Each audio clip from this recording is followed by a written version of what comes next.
ලිඳට රන්මුදුවක් දැමූ මිනිසාට ලැබුණු තිත්ත පිළිතුර. ගමක පතුලක් නැති ලිඳක් තිබුණා.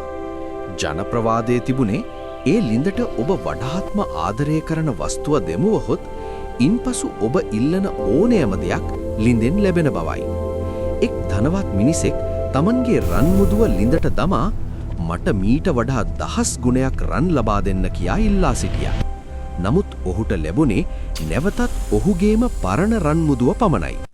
මින් කෝපයටපත් ඔහු ගමේ සිටි බුද්ධිමත් මහලු මිනිසෙකුගෙන් මෙහි රහස ඇසුවා. එවිට මහලු මිනිසා මෙසේ පැවසුවා: ඔබ ලිඳට දැමුවේ ඔබ වඩාත්ම ආදරය කරන වස්තුව නෙවෙයි, ඔබ තුල තිබුණු කෑදරකමයි.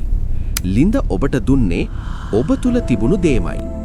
මෙම කතාවේ උපදේශය: අප ලෝකයට ලබා දෙන්නේ කුමක්ද, අපට නැවත ලැබෙන්නේද එයමයි.